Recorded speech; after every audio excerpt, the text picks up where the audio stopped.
Hey guys, let's get more news about Dallas, but first, don't forget to subscribe and leave your like. Cowboys news, Leighton Vander Esch says goodbye, Rico Dowdle returns. Leighton Vander Esch played all 6 of his NFL seasons with the Cowboys as their 2018 first-round pick. Vander Esch, lovingly dubbed Wolf Hunter by the Cowboys fandom who enjoyed letting out the occasional howl whenever the former Boise State linebacker would make a highlight play, penned a heartfelt letter to the team, fans, and the league that gave him a chance in 2018. It's one that's been months in the making. Today is a difficult day for me, but it is also a day of reflection and gratitude.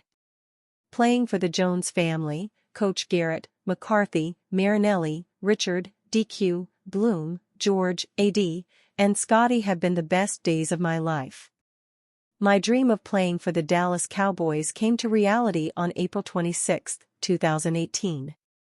That night will forever be a night I'll never forget.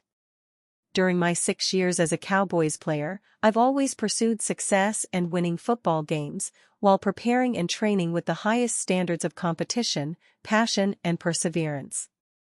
It has been an honor to represent my family, my teammates, and the people of Dallas.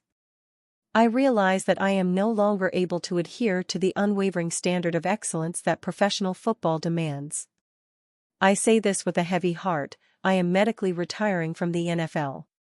I love the game of football so much, but my body won't cooperate any longer. I cherished every moment of my NFL career, and it has been such a blessing to play the game for as long as I have played. This year, things may look a little different for me, but the sole focus is being a great husband and father for my loving family.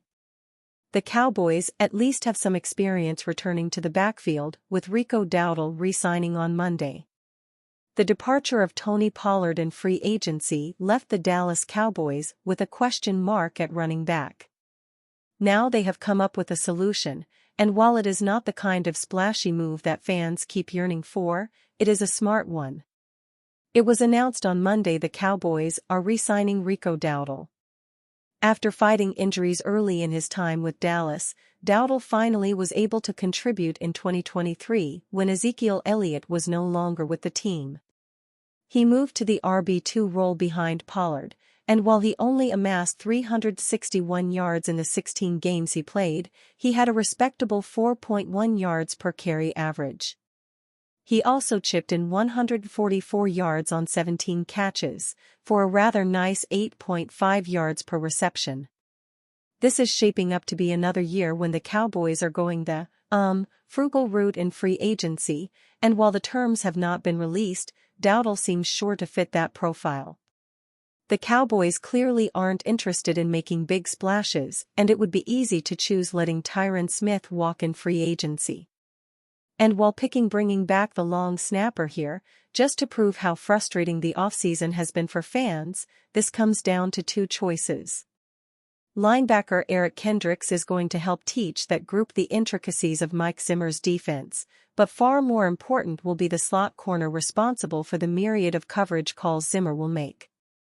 Lewis is an underrated player who will coordinate a group of all-pros and higher pedigree guys such as Trayvon Diggs, Darren Bland, and Malik Hooker. Katie Drummond, Cowboys Wire. Dallas Cowboys beat writer hopeful about landing Colorado football QB Shedeur Sanders. Coach Prime's comments about his Colorado football star son, Shedeur Sanders, possibly needing to be in a warm weather climate during his NFL career give Cowboys country's Jonathan Alfano hope that Dallas can add the son of one of their all-time great defenders. Dion and Shedeur will likely have little to no say in where the latter gets drafted, unless he decides to pull an Eli Manning, Alfano prefaced before saying, with the criteria set, though, could we see Shedeur join the Cowboys and don the same jersey his father wore all those years ago? At least we know Dallas is warm enough. Deion Sanders told Mike Mad Dog Russo that he doesn't want Shedeur in a cold weather city when he gets to the pros. Like, I don't want my kid, Shedeur, going nowhere cold next year, Coach Prime said of Shedeur, hat tip Denver Sports. He grew up in Texas. He played in Jackson, played in Colorado. Season's over before it gets cold in Colorado. I'm just thinking way ahead. I don't want that for him. While the Tank for Shedeur campaign has already begun on social media for the Denver Broncos in the wake of a franchise teardown in the Mile High City, 2024 may be the last time number 2 represents the Centennial State in any form. Reported by who?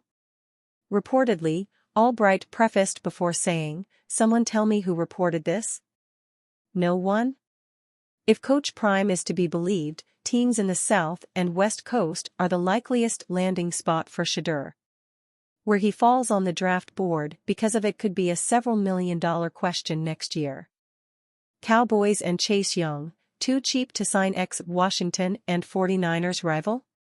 The Dallas Cowboys have several position groups in need of attention either through the draft or free agency, and not the least of which is the defensive line. When Washington drafted former Ohio State Buckeyes defensive end with the number 2 overall pick in 2020, it was thought he could be the face of not just the franchise, but maybe of the league. Chase lasted just 3.5 seasons in Washington that included a Defensive Rookie of the Year award, 14 sacks, a torn ACL and just 12 games played from 2021 to 2022 due to injuries. The former Big Ten Male Athlete of the Year was traded to San Francisco at the trade deadline last season and now finds himself in free agency for the first time in his career. Is there a chance the Dallas Cowboys could bring Chase in to shore up the pass rush in 2024?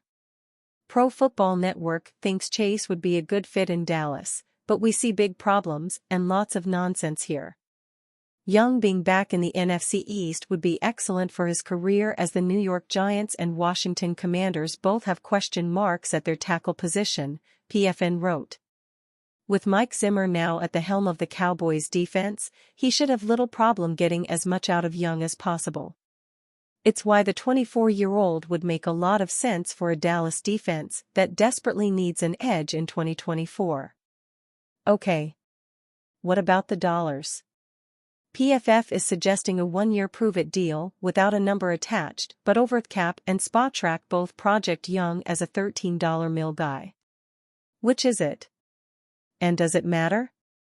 The past couple of seasons, the Cowboys' defensive pass rush has relied heavily on Micah Parsons, who led the team with 14 in 2023, 13.5 in 2022, and 13 in 2021. Dorrance Armstrong and Dante Fowler combined for 11.5 sacks last season, and have both joined Chase's former Washington team for next season. The Cowboys have been quiet in free agency thus far, much to the chagrin of their fans. Along with several position groups, the defensive line appears to be one that could use some attention either from the open market or through April's NFL draft. But let's be frank here, at this moment, even as Young sits on the Tier 2 shelf, not only is there a paucity of evidence that Dallas would pay him $13 mil, we can't even convince ourselves of the cheap angle on the Cowboys pursuing Chase Young. And you, fan, what do you think of the situation Chase Young? Leave your opinion in the comments.